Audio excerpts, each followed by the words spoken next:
ketiga. Tenaga pendidik adalah ujung tombak untuk mencerdaskan anak bangsa. Assalamualaikum warahmatullahi wabarakatuh. Perkenalkan, nama saya Dr. Selvia Anggreni. Saya adalah staf pengajar dari Universitas Malahayati Bandar Lampung, Provinsi Lampung. Sebagai staf pengajar atau pendidik, kita mengenal Tridharma. Apa itu? Itu adalah tugas dan kewajiban kita selaku pendidik, yaitu antara lain 1. Tugas pengajaran, 2. Penelitian, dan yang ketiga adalah pengabdian masyarakat. Terkait tugas pertama yaitu pengajaran, saya sendiri adalah pengampu mata kuliah kardiofisiologi dengan bobot SKS 8 SKS dan dijalankan mata kuliah ini di semester 5 di Fakultas Kedokteran Universitas Malahayati. Berikut ini saya akan menampilkan video pembelajaran saya, yaitu kegiatan belajar mengajar saya untuk keterampilan klinik pengukuran tekanan darah, di mana prosedur pengukuran tekanan darah ini berguna untuk para dokter, calon dokter masa depan, untuk mampu men-screening atau mendeteksi dini penyakit dengan kelainan tekanan darah, baik itu tekanan darah tinggi atau hipertensi dan tekanan darah rendah atau hipotensi. Dengan adanya screening dini atau deteksi dini pada kelainan penyakit tekanan darah tersebut dapat menurunkan tingkat morbiditas dan mortalitas masyarakat di Indonesia, sehingga mampu meningkatkan derajat kesehatan masyarakat di Indonesia tentunya. Baik, untuk itu mari kita saksikan video pembelajaran saya, yaitu keterampilan klinis pemeriksaan tekanan darah. Action. Assalamualaikum. Hai semua, sehat semuanya? Alhamdulillah, semangat ya? Semangat pada hari ini. Ya, mari silakan ketua. Oke, baik dokter.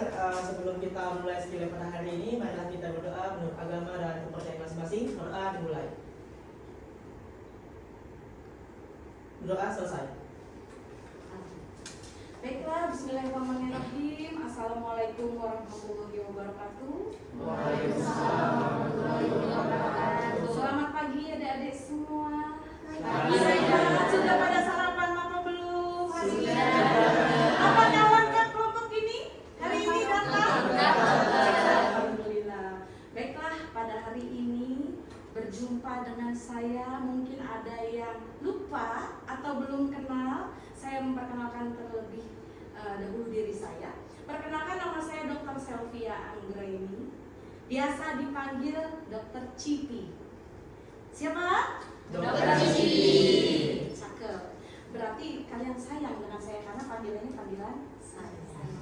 Baiklah, saya akan menunjukkan terlebih dahulu sebelum kita lebih jauh lagi acara kita. Saya mau menunjukkan suatu prosedur pemeriksaan terlebih dahulu. Siapa yang bersedia menjadi pembantu saya hari ini? Ayo, Saya dokter. yang paling ganteng tentunya. Silahkan dek, ayo mari sini. Tolong diperhatikan prosedur pemeriksaan yang akan saya lakukan kepada teman kalian tanpa ada instruksi, pertanyaan atau apapun. Tolong diperhatikan dengan seksama. Maaf, bisa tolong dibuka bajunya Pak? Dibuka saja.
yang barusan saya lakukan?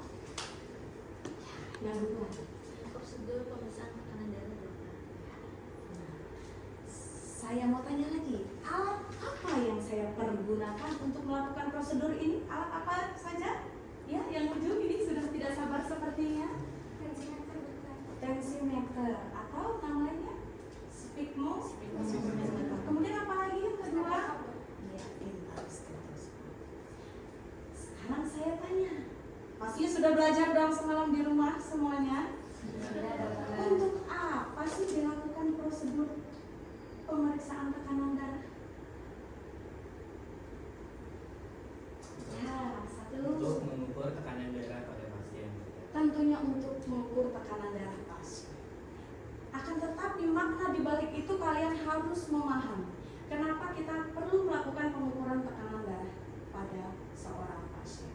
Yang pertama, apabila ini pasien datang kepada kalian dengan suatu keluhan atau gejala klinis tertentu dan kalian melakukan pengukuran tekanan darah, tentunya itu untuk melakukan pengukuran status hemodinamik pasien pada saat datang. Itu yang pertama. Yang kedua, kalau pasien ini sehat dan hanya kalian sekadar ukur saja seperti pada kasus-kasus yang tidak ada gejala klinisnya, misal kita pengabdian masyarakat misalnya di mana gitu ya, di sebuah sekolahan atau di tempat umum kita melakukan pemeriksaan ini hanya sekedar untuk medical check up saja, itu berarti tujuannya adalah untuk melakukan screening dini atau deteksi dini pada orang yang memiliki gangguan tekanan darah. Gangguan tekanan darah atau ketidaknormalan tekanan darah itu dibagi menjadi ya jelas dua dong. Kalau kita bicara suatu ukuran itu ada tekanan normal. Berarti kalau abnormal maka kita lihat level up-nya. Artinya apa? Di atas normal. Yang disebut dengan hipertensi. Kalau normal tadi normotensi. Dan kalau level down-nya atau di bawahnya itu disebut dengan hipotensi.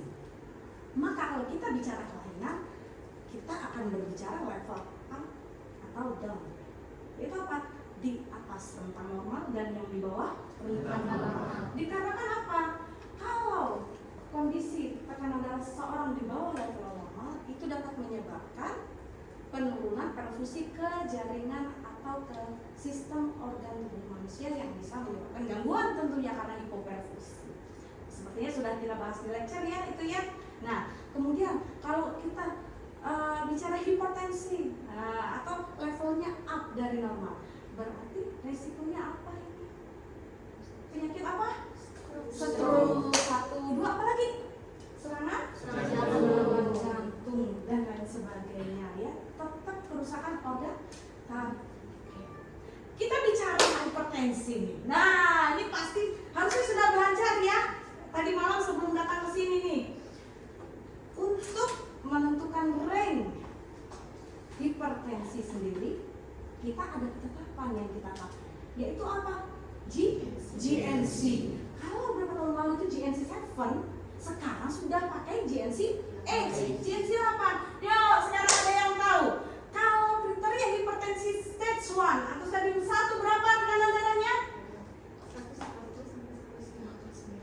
140 belajar semalam. Yang lain tahu? GNC 8 sudah hafal semua? Yang tidak perlu saya bahas di sini. Karena apa? Selain kalian bisa melakukan prosedur tindakan pemeriksaan ini, untuk hasilnya kalian harus bisa menginterpretasikan. Ini masuk ke normotensikah, hipotensikah, atau hipertensi stage 1, 2, and 3. Paham? Untuk apa? Ya untuk menentukan tindak lanjut terapeutik berikutnya. Gitu. Yang tidak kita bahas di sini mungkin di lecture atau di lain kesempatan. Baiklah, untuk itu saya mau meminta siapa yang bersedia nih maju ke depan untuk mencoba melakukan pemeriksaan tekanan darah. Yuk, jangan takut. Ayo, siapa? Maju yuk. Oh iya, silakan. Ibu dokter, tolong untuk yang lainnya diperhatikan dengan seksama apa yang dilakukan oleh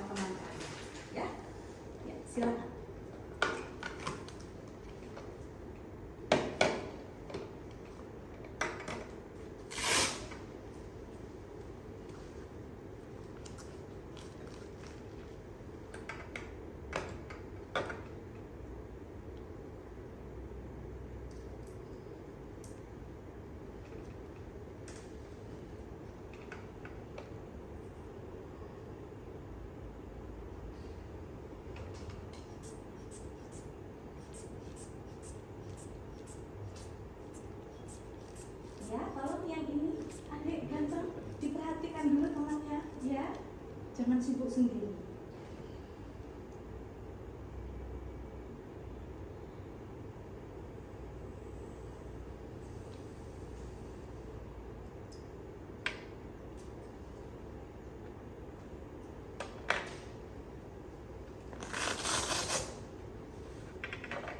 Baik, terima kasih banyak. Kita kasih tepuk tangan dulu temannya ya. Siapa namanya sayang? Dia. Baiklah. Dia bisa silakan duduk lagi, kembali ke tempat, bereskan alat. Terima kasih. Jadi kemarin sudah mencontohkan prosedur pengukuran tekanan darah. Terima kasih banyak, berarti sudah sedikit banyak belajar mungkin ya dari video atau apa. Baik, ada beberapa hal yang ingin saya berikan masukan atau saya koreksi dari apa yang sudah Ananda lakukan tadi. Akan tetapi supaya kita menghemat waktu, sembari dokter menjelaskan prosedur tindakan pemeriksaan tekanan darah yang baik dan benar. Siap ya? Setuju? Bisa maju mendekat lagi yuk. Kita maju. Yang belakang kalau kaki belum terlihat bisa lebih maju. Kita bentuk seperti lingkaran, oke? Baik. Ya, stop. Baik. Prosedur yang pertama. Sudah siap? Kita tunggu teman yang sudah. Ayo. Ya. Prosedur yang pertama. Apapun tindakannya, ketika kita akan menyentuh tubuh pasien, maka alangkah baiknya kalau kita melakukan cuci tangan. Berapa prosedur cuci tangan? 5 prosedur. Setelah itu kita memasang handscoon atau APD, alat pelindung diri. Kalau untuk tindakan luar seperti ini tidak perlu menggunakan handscoon ya. Handscoon yang biasa saja masih diperbolehkan atau diperkenankan. Karena ada beberapa penyakit kulit yang ditularkan melalui kontak fisik. Ya. Baik, setelah itu apalagi yang mau kita lakukan? Mempersiapkan alat. Kalau ini sudah dipersiapkan, maka handscoon saya sudah pasang. Tapi kalau belum pasang handscoon, siapkan alatnya dulu. Kalau belum siap, yaitu apa saja? Sphygmomanometer atau tensimeter, kemudian ada stetoskop. Dan untuk sphygmomanometer ini jenisnya macam-macam. Kalau yang ini sphygmomanometer ya atau tensimeter yang jenis jarum. Ada yang jenisnya bata. Ada juga yang zaman sekarang yang elektrikal atau digital. Nah, untuk kita melakukan pengukuran tekanan darah itu sendiri harus ada kriteria yang kamu patuhi. Apa itu? Salah satunya adalah syarat alat. Yaitu apa? Tensi atau alat yang dipergunakan harus dikalibrasi berkala. Satu. Yang kedua, alat ini harus disesuaikan dengan usia pasien yang mau kita ukur tekanan darahnya. Contoh, kalau adik bayi nih di bawah 1 tahun usianya, mau pakai ukuran yang segini? Maksudnya atau kafnya? Pakai ukuran yang berapa ya kalau anak usia di bawah 1 tahun? Ada yang tahu? Dokter, 6 kali 12 cm dokter. Pinter, sudah belajar berarti ukuran manset. Coba dokter tes lagi. Kalau bayi berapa? Ukuran 4 kali 8 cm dokter. Kompak. Jangan-jangan pacaran ini sama-sama ya.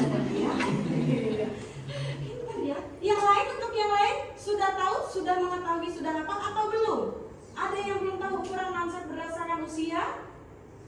Sudah. Kalau untuk dewasa normal dengan ukuran tubuh yang tidak terlalu besar, maka pakai ukuran ideal, yaitu 16 kali 30 atau 32 cm. Ya, oke. Jadi syarat alat harus terpenuhi terlebih dahulu. Kemudian baru kita prepare pasiennya atau kita persiapkan pasiennya terlebih dahulu. Bisa posisi duduk, berbaring, bahkan berdiri, tergantung situasinya seperti apa. Jadi semua posisi bisa dilakukan. Untuk perbedaannya sendiri dok, jelas ada perbedaan. Perbedaan untuk duduk, berdiri masing-masing posisi itu harusnya kalau masih dalam range normal yang masih bisa toleransi adalah tidak lebih dari 10 mm rasa. Ya, oke. Baiklah. Kemudian Sebelum kita melakukan tindakan, kita prepare pasiennya terlebih dahulu. Jadi kita perkenalkan diri. Bapak perkenalkan, saya Dr. Selvi ya. Pada hari ini kita sudah janjian atau baru pada hari ini kita bertemu. Saya izin untuk melakukan pemeriksaan tekanan darah pada Bapak. Pemeriksaan tekanan darah ini nanti akan kita lakukan di lengan tangan Bapak sebelah kanan atau kiri yang atas. Sebelah sini Bapak agak maju sedikit, di posisi yang enak, yang nyaman ya. Kemudian nanti pada saat saya memompakan alat akan dirasa sedikit menekan dan tidak nyaman. Akan tetapi saya upayakan cepat untuk membuka knopnya supaya kempes kembali, jadi tekanannya akan cepat hilang. Seperti itu Bapak. Kira-kira ada yang ingin ditanyakan? Tidak Pak. Baik, setuju ya Pak? Kita cek dulu ya Pak ya tekanan darahnya Pak ya. Kita tetap melakukan informasi. Sekecil apapun tindakan yang kita lakukan, kita harus lakukan inform consent apabila pasiennya sadar penuh. Ingat itu. Jangan sampai pasien ini kita lakukan tindakan tidak tahu. Dia bisa terkejut nggak? Ini saya diapain? Kok dokter tidak edukasi, tidak memberitahu nih saya diapakan? Paham ya? Kita inform consent sedikit banyak tentang prosedur, kemudian kendala atau ketidaknyamanan yang akan dialami pasien, dan kemudian gunanya untuk melakukan pengukuran tekanan ya. Itu tidak perlu yang terlalu lengkap ya Dek. Yang penting diutarakan supaya pasien tidak terkejut. Baik, setelah itu kita ambil alat. Untuk teknik pemasangannya sendiri adalah mangkok ini ada dua sisi ya.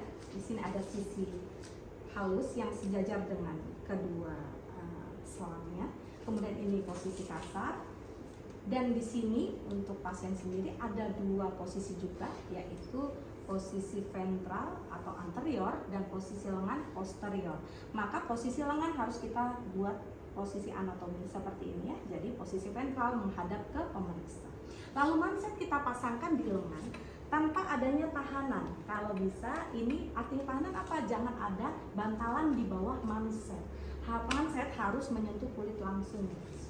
Kemudian manset dipasang 3 jari di atas fossa cubiti atau lipatan cubiti. Jadi di sini ada ya, di atas. Jadi tidak sejajar dengan fossa cubiti. Diberi space 3 jari. Kemudian kita rapihkan pipa dan jarinya seperti ini supaya ini terlihat. Kalau beberapa orang ada yang memasang di lengan seperti ini supaya mudah dilihat, ada juga yang di sini. Itu bebas. Kemudian kita pasang stetoskop di telinga. Dipastikan stetoskop dalam mode on atau nyala. Kemudian dengarkan baik-baik, stetoskop kalau adik-adik tadi ya, Ananda tadi meletakkan langsung di sini ya, Ananda ya. Itu bisa dilakukan, diletakkan langsung tapi tidak dipegang ya. Tangan kanan memompa sphygmomanometer, kemudian tangan kiri meraba arteri radialis. Dan syarat utamanya adalah membran atau bel dari stetoskop tidak boleh menyentuh manset sayang ya. Tadi kan masih menyentuh ya, lain kali jangan menyentuh manset, posisikan di bagian sini. Arteri yang besar yaitu arteri brachialis sini ya. Kemudian kita raba arteri radialis untuk apa? Untuk menentukan sebatas mana kita memompa. Jadi kita pompa sampai sebatas denyut arteri radialis hilang. Kemudian pompaan kita naikkan 20 sampai 30 meter air raksa. Jadi misalnya ini hilang di 120, kita naikin 20 sampai 30 yaitu di 150. Setelah sampai 150 berpindah tangan kiri menuju ke bel stetoskop untuk menekan, dan baru kita buka atau kita buat deflasi. Jadi kita buat turun. Kalau kita memompa tadi namanya inflasi, kalau kita membuka knop namanya deflasi. Kita buka knopnya supaya deflasi pelan-pelan dengan kecepatan 2 mm air raksa per detik. Berarti nyaris agak pelan ya. Sampai terdengar bising apa sayang? Tunggu, bising apa? Bising Korotkov namanya ya. Bising Korotkov itu ada 5. Bising Korotkov 1 sampai dengan 5. Belum belajar. Belum sampai sana. Nanti kita baca ya di rumah ya, belajar ya apa itu Korotkov 1, 2 dan 3. Kita buka knop sampai terdengar bunyi Korotkov 1. Di mana Korotkov 1 itu adalah Korotkov yang paling besar. Setelah itu sampai di Korotkov 4 dan 5. Korotkov 1 bunyi pertama yang paling besar itu menandakan itu adalah bunyi sistolik atau tekanan sistolik. Sedangkan kalau Korotkov 4, 5 itu adalah tekanan diastolik. Itu adalah bunyi yang terakhir terdengar. Kemudian sudah tahu ya sistolik itu apa? Tekanan darah yang dihasilkan saat jantung memompa. Sedangkan kalau diastolik, tekanan yang dihasilkan pada saat jantung relaksasi atau ventricle relaksasi. Baik, mungkin itu saja yang kita bahas pada hari ini. Ada yang ingin ditanyakan? Oh iya, boleh, silakan. Izin dokter, tadi kan dokter menjelaskan mengenai posisi itu dapat mempengaruhi dari pengukuran tekanan darah dokter. Ya. Izin bertanya, apakah terdapat perbedaan antara lengan kanan dan kiri dokter dan berapa batas toleransi normalnya dokter? Baik. Pada beberapa kasus seperti kasus koartasio aorta itu terdapat perbedaan tekanan darah yang sangat signifikan antara lengan kanan dan lengan kiri. Kalau batas perbedaan lengan kanan dan kiri secara sistoliknya ya, itu yang bisa ditoleransi kurang dari 15 mm rasa. Kalau lebih dari 15 mm rasa berarti mengindikasikan kemungkinan besar pasien ini menderita koartasio aorta. Terus apa lagi dok? Gejala klinis yang lain dari penyakit yang lain bisa nanti dibaca lagi, kemudian nanti bertemu dengan saya lagi di next kesempatan untuk mendiskusikan tentang penyakit-penyakit yang terkait dengan gangguan atau kelainan tekanan. Ada lagi pertanyaan yang lain selain adik? Sudah jelas? Sudah paham. Ada lagi yang lain? Pertanyaan sudah cukup? Baik, terima kasih banyak. Terima kasih banyak Bapak Ketua yang ganteng. Silakan dipakai kembali jas dan kembali ke tempat. Ya. Baiklah. Saya akhiri perjumpaan kita kali ini. Sebelum itu kita tutup dengan doa kembali. Silakan dipimpin Pak Ketua. Baik dokter, untuk menutup sidang pada hari ini, marilah kita berdoa menurut agama dan kepercayaan masing-masing. Doa dimulai. Selesai? Baik, saya tutup perjumpaan kita kali ini. Wabillahi taufiq wal hidayah. Wassalamualaikum warahmatullahi wabarakatuh.